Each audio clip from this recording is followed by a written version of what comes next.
આકાશવાણી અમદાવાદ વડોદરા પ્રાદેશિક સમાચાર મિત્તલ પટેલ વાંચે છે. સૌપ્રથમ મુખ્ય સમાચાર.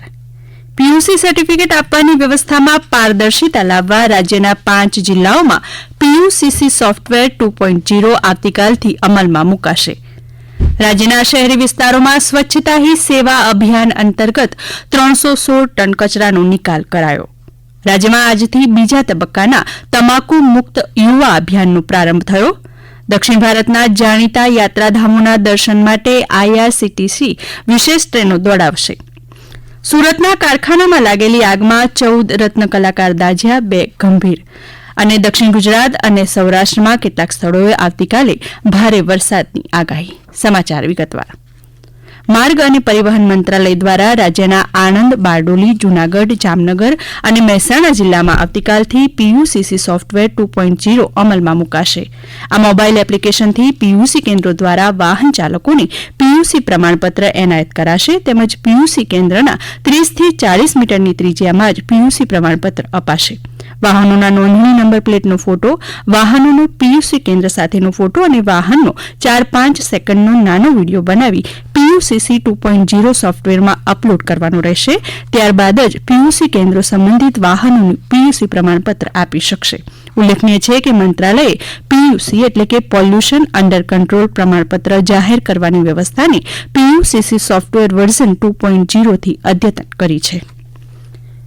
રાજ્યમાં સ્વચ્છતા હી સેવા અભિયાન અંતર્ગત શહેરી વિસ્તારોમાં અત્યાર સુધીમાં 315 ટન કચરાનો નિકાલ કરાયો છે. રાજ્યની 8 મહાનગરપાલિકા અને 157 નગરપાલિકામાં સ્વચ્છતા ઝુંબેશ હાથ ધરવામાં આવી. થીમ આધારિત પબ્લિક ટ્રાન્સપોર્ટ અને હાઇવેની સાફ સફાઈમાં કુલ 99,934 થી વધુ નાગરિકોએ સફાઈ ઝુંબેશમાં જોડાઈ 1,86,283 કલાકનું શ્રમદાન કર્યું. તેમજ કુલ 2,350 વધુ કચરો ધરાવતા સ્થળોની પણ સફાઈ હાથ ધરવામાં આવી. જ્યારે કુલ 1,873 મુખ્ય રસ્તાઓ, 751 બજાર વિસ્તાર, 2,823 વ્યવસાયિક વિસ્તાર, 5,272 રહેણાંક વિસ્તારમાં સફાઈ હાથ ધરવામાં આવી. વધુમાં આ ઝુંબેશ હેઠળ કુલ 1,447 જાહેર શૌચાલયની સફાઈ કરવામાં આવી તેમજ કુલ 80 થી વધુ સ્વચ્છતાના શેરી નાટકનું આયોજન કરાયું હોવાનું સત્તાવાર યાદીમાં જણાવાયું છે. રાજ્યમાં વિવિધ જિલ્લાઓમાં આજે સફાઈ ઝુંબેશ હાથ ધરવામાં આવી. સાબરકાંઠા જિલ્લાના પ્રાંતિજ તાલુકાના બોભા ગામે સામૂહિક સફાઈ અભિયાન યોજાયું. આ કાર્યક્રમમાં ગામના સફાઈ કર્મીઓને સન્માનવામાં આવ્યા તેમજ મેડિકલ કેમ્પ યોજી સફાઈ કર્મીઓના સ્વાસ્થ્યની દરકાર કરવામાં આવી. કચ્છ જિલ્લાના માંડવીની સખી મંડળની બહેનોએ માનવ સાંકળ રચી લોકોને એક સાથે સ્વચ્છતાના મહાઅભિયાનમાં જોડાવા અપીલ કરી. મહીસાગર જિલ્લાના લુણાવાડા ખાતે પણ માનવ સાંકળ રચી સૌને સ્વચ્છતા અભિયાનમાં જોડાવા માટેનો સંદેશો અપાયો હતો. પંચમહાલના ગોધરા નગરપાલિકાની ટીમ દ્વારા શહેરી વિસ્તારમાં સિવિલ હોસ્પિટલ રોડની બહાર તથા હોસ્પિટલની અંદર તેમજ આસપાસના રોડની સાફ સફાઈ કરવામાં આવી. ગોધરા કોર્ટ પરિસરમાં ન્યાયાધીશ, બાર મંડળના વકીલો, સરકારી વકીલો સહિતના લોકો સ્વચ્છતા ઝુંબેશમાં જોડાયા હતા. મહેસાણા જિલ્લાના વિજાપુર તાલુકાના કુકરવાડા તેમજ મોતીપુરા ગામે સ્વચ્છતા હી સેવા અંતર્ગત સફાઈ કરાઈ તો બહુચરાજી ખાતે બહુચર માતાજીના મંદિરમાં પણ સાફ સફાઈ કરવામાં આવી. નવસારી જિલ્લાના વાંસદા તાલુકાના રાણી ફળિયા ગામે આવેલી સારિયા ફળિયા વર્ગ શાળામાં સફાઈનું આયોજન કરાયું હતું. જિલ્લાની ગણદેવી, બિલીમોરા અને નવસારી નગરપાલિકાઓમાં રાત્રિ સફાઈ કરવામાં આવી. સુરેન્દ્રનગરના સરોડી ગામે જાહેર સ્થળોએ સાફ સફાઈ અભિયાન હાથ ધરાયું. અરવલ્લી જિલ્લાના મોડાસા ખાતે વિવિધ સ્થળો પર સ્વચ્છતા અંગે જાગૃતિ લાવવા સેલ્ફી સ્ટેન્ડ મૂકવામાં આવ્યા. અમદાવાદ જિલ્લાના ધોળકાના ઇંગોલી અને ચંડીસર ગામે સાફ સફાઈ કરવામાં આવી. પાટણ ખાતે પણ સ્વચ્છતા સેલ્ફી પોઈન્ટ બનાવી લોકોને સ્વચ્છતા માટે જાગૃત કરવામાં આવ્યા. ભાવનગર શહેર ભાજપ દ્વારા સર ટી હોસ્પિટલ ખાતે સફાઈ અભિયાન હાથ ધરાયું હતું. અમદાવાદ સહિત સમગ્ર રાજ્યમાં આજથી બીજા તબક્કાના તમાકુ મુક્ત યુવા અભિયાનનો પ્રારંભ થયો છે. આગામી 23 નવેમ્બર સુધી યોજાનાર આ અભિયાન અંતર્ગત તમાકુ મુક્ત શાળા, તમાકુ મુક્ત ગામ સહિતના વિવિધ જનજાગૃતિ કાર્યક્રમ યોજાશે. આ કાર્યક્રમ અંગે અમદાવાદ જિલ્લા રોગચાળા નિયંત્રણ અધિકારી ડોક્ટર ચિંતન દેસાઈએ જણાવ્યું કે વિશ્વમાં દર વર્ષે તમાકુને કારણે 80 લાખ લોકોના મોત થાય છે અને પરોક્ષ ધૂમ્રપાનની અસરથી વિશ્વમાં દર વર્ષે 10 લાખ લોકો જીવ ગુમાવે છે. તેમણે ઉમેર્યું કે તમાકુની આદત છોડવી મુશ્કેલ વાત નથી. કોઈપણ વ્યક્તિ યોગ્ય ઉપચારથી વ્યસનને છોડવા માટે ધૈર્યની સાથે ઈચ્છાશક્તિ રાખે તે તમાકુનું વ્યસન છોડી શકે છે. દાહોદમાં ખાનગી હોસ્પિટલ અને કોલેજ દ્વારા યોજાયેલા રાષ્ટ્રીય તમાકુ નિયંત્રણ અંગેના કાર્યક્રમનું કેન્દ્રીય આરોગ્ય રાજ્યમંત્રી પ્રતાપરાવ જાદવે વર્ચ્યુઅલ ઉદઘાટન કર્યું. મહીસાગર જિલ્લાના લુણાવાડામાં જિલ્લા વિકાસ અધિકારીએ તમાકુ નિયંત્રણ જનજાગૃતિ રેલીનું પ્રસ્થાન કરાવ્યું તો કેન્દ્રશાસિત પ્રદેશ દમણના ટોકરખાડા ખાતે મદદનીશ કલેક્ટરે તમાકુ મુક્ત યુવા અભિયાનનો આરંભ કરાવ્યો. મુખ્યમંત્રી ભૂપેન્દ્ર પટેલે આજે ગાંધીનગરમાં 3 દિવસના 5મા ડેકોરાઇઝ 2024 પ્રદર્શનનો પ્રારંભ કરાવ્યો હતો. દરમિયાન શ્રી પટેલે મંડપ હાયર્સ ઇલેક્ટ્રિકલ એસોસિએશન ગુજરાતના 30મા વાર્ષિક અધિવેશનમાં 3 વ્યક્તિ વિશેષનું લાઇફ ટાઇમ એચીવમેન્ટ એવોર્ડથી સન્માન કર્યું હતું.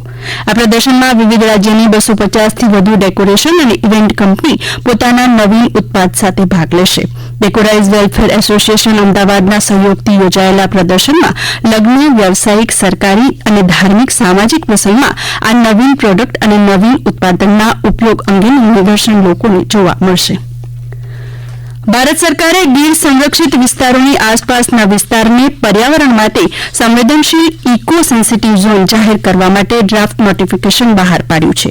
મુખ્યમંત્રી ભૂપેન્દ્ર પટેલે સોશિયલ મીડિયા પોસ્ટમાં આ માહિતી આપી છે. તેમણે લખ્યું છે કે એશિયાઈ સિંહોના એકમાત્ર નિવાસસ્થાન એવા ગીર વિસ્તારમાં ટકાઉ વિકાસ સાથે સિંહોનું સંરક્ષણ કરવાના ઉદ્દેશ સાથે આ પહેલ હાથ ધરાઈ છે. આ સમાચાર આપ આકાશવાણીના અમદાવાદ વડોદરા કેન્દ્ર પરથી સાંભળી રહ્યા છો, જે આપ અમારી YouTube channel AIR news Gujarat પર પણ સાંભળી શકશો. વધુ સમાચાર માટે આપ અમારા ટ્વિટર હેન્ડલ AIR_ABAD ને ફોલો કરી શકશો.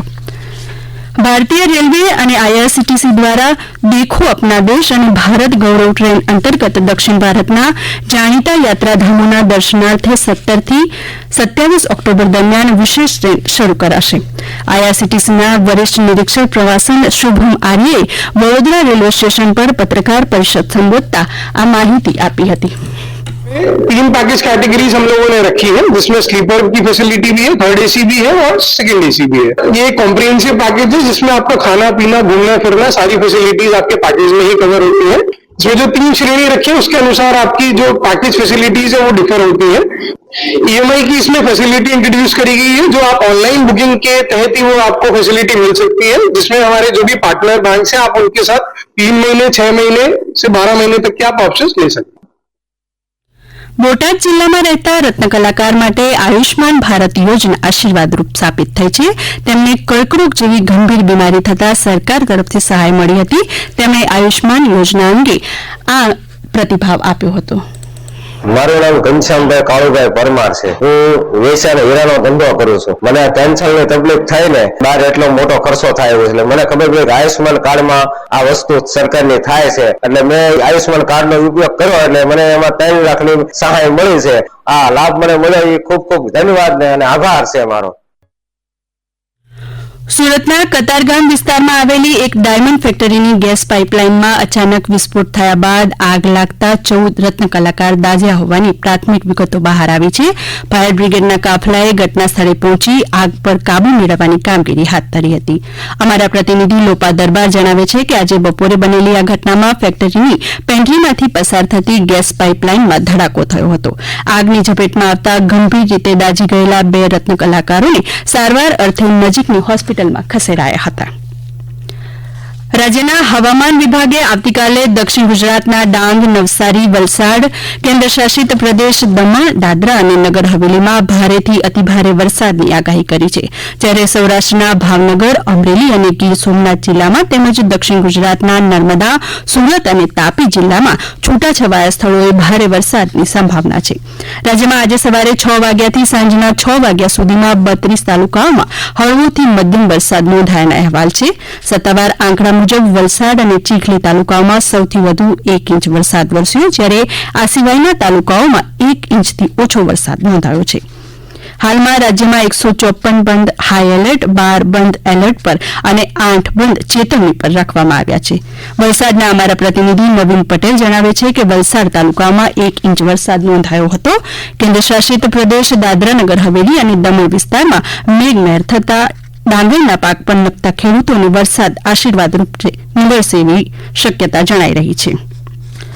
અંતમાં મુખ્ય સમાચાર ફરી એકવાર. પીયુસી સર્ટિફિકેટ આપવાની વ્યવસ્થામાં પારદર્શિતા લાવવા રાજ્યના 5 જિલ્લાઓમાં પીયુસીસી સોફ્ટવેર 2.0 આવતીકાલથી અમલમાં મુકાશે. રાજ્યના શહેરી વિસ્તારોમાં સ્વચ્છતા હી સેવા અભિયાન અંતર્ગત 316 ટન કચરાનો નિકાલ કરાયો. રાજ્યમાં આજથી બીજા તબક્કાના તમાકુ મુક્ત યુવા અભિયાનનો પ્રારંભ થયો. દક્ષિણ ભારતના જાણીતા યાત્રાધામોના દર્શન માટે આઈઆરસીટીસી વિશેષ ટ્રેનો દોડાવશે. સુરતના કારખાનામાં લાગેલી આગમાં 14 રત્ન કલાકાર દાઝ્યા, 2 ગંભીર. અને દક્ષિણ ગુજરાત અને સૌરાષ્ટ્રમાં કેટલાક સ્થળોએ આવતીકાલે ભારે વરસાદની આગાહી. આકાશવાણીના અમદાવાદ વડોદરા કેન્દ્ર પરથી પ્રાદેશિક સમાચાર પૂરા થયા.